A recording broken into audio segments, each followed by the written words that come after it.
welcome Jan to the University of Nairobi. Of course, please, you will tell us more about yourself, complete your name, where you come from, so that we can go on from there. Okay, thank you for the invitation. Well, so as it has been said, I'm Jan Kvetina, which is really hard to pronounce probably, but well, I always saying that, well, it means John Flower in English, so you can call me John Flower if you want.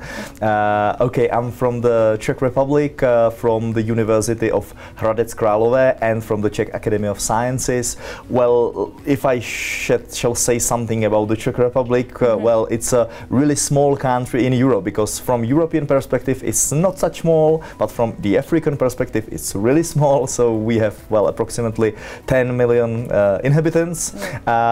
We are in the real center of Europe. We are somehow nicknamed as a heart of Europe, because we are the geographical, territorial heart of European continent. We have a really complicated history, but I'm going to tell something about it maybe later on. And well, regarding my city, which you could not pronounce, which is of course not surprising, it's Hradec Králové, but as I said, it means Queen's Castle, because, well, it's a really old city. It's one of the most ancient cities in the Czech Republic from the Middle Ages. Well, history over well 800 years.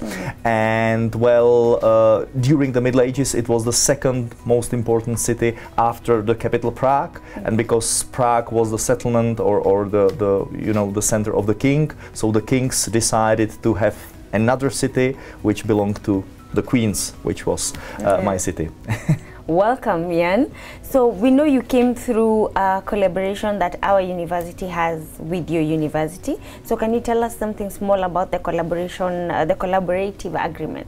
Okay, of course. So, well, the agreement was signed in 2015. So we can say we have been collaborating for 8 years. Yeah, and it's a special program which is quite famous in Europe. I don't know how in African countries. It's called Erasmus. Well, specific version of Erasmus, which is well named after the famous Dutch thinker from the early modern period. And this program enables, which is of course funded by the European Union, well, it enables the student exchanges, the academic mobility, or even some kind of research possibilities. So which is great. And of course, for many European or Czech universities, it's more typical to use the Erasmus opportunities within the European continent. But my university is really special because we have African studies, and it's not so common in Central Europe to have African studies. As I would say, it's not probably typically in Kenya to have Central European or Eastern European studies. And because we have African studies, we have these agreements with several African countries, including Kenya. And so, well, for example, last semester at my university, I taught several students from African countries, including your students from this University of Nairobi. That's very nice, Jan. So please tell us something small about the lecture you gave yesterday on the Okay, this was my major lecture in here, and well, it had a little bit complicated title, which was called, well, Collective Identity and Memory, and as a subtitle, well, the historical roots of Russia-Ukraine conflict. And the main thesis that I wanted to present was the conviction or the belief that if we want to understand and interpret the current conflict, it cannot be just simplified into the economical, materialist terms, or even political or ideological, well, because there is some kind of historical explanation needed, because both countries and both nations, Russian one and the Ukrainian one, they have very complicated history, and they couldn't agree. Not just politicians, but even historians, they couldn't agree on the very basic question: what are the essential roots of Russia? What is Russia in the Middle Ages? What is Russia in the early modern period? And the Ukrainian side and the Russian side, well, understood or understand it in a quite different way, which of course can be, and it is ideologically misused in the propaganda and the so-called cultural wars today. I'm sure our students really benefited from that lecture. And what I wanted to ask you was, how has it been, your experience at the University of Nairobi? Well, it's strongly linked to what you've just said, because I was quietly astonished by the reactions from the students, not only by the number of them who came to the lecture, because of course, as I said, I'm not used that if someone presents something about Central and Eastern Europe out of European continent, that well, it brings some attention. So the students were quite brilliant, and I was really surprised by the level of their knowledge about the history of Europe, especially Central and Eastern Europe, because well, to be honest, and this is something that I can see as a difference and as some kind of inequality, because if I ask my students in Hradec Králové about the history of Kenya, I wouldn't like to underestimate them, but I would guess that their level of knowledge would be much less than the level of knowledge of African or Kenyan students about Central and Eastern European conflict.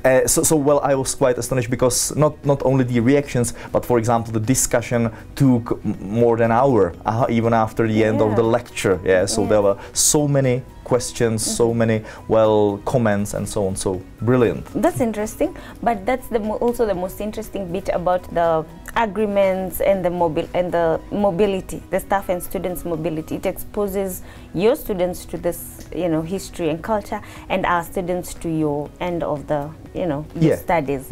So what else did I want to ask about your experience of Kenya? Is it your first time?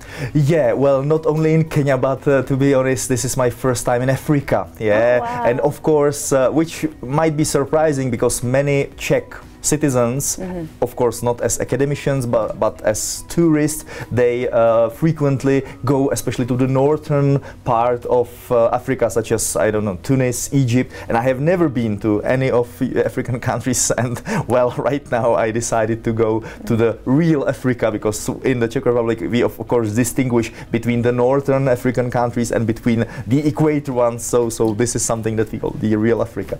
So this is my first time here, and well, I love it, because actually, unfortunately, I managed to spare some time just for myself, so I visited the National Nairobi Park, and my first experience with real safari, so brilliant. And as I already mentioned, my experience with this university is also very great. Yeah. So if you were to mention one thing that you have taken out from your trip, from the Erasmus, the benefit of the Erasmus foundation? Erasmus scholarship, from the agreement that we have between the two universities, and for yourself, if you were to mention one takeout and to encourage a student and staff at both your university and our university.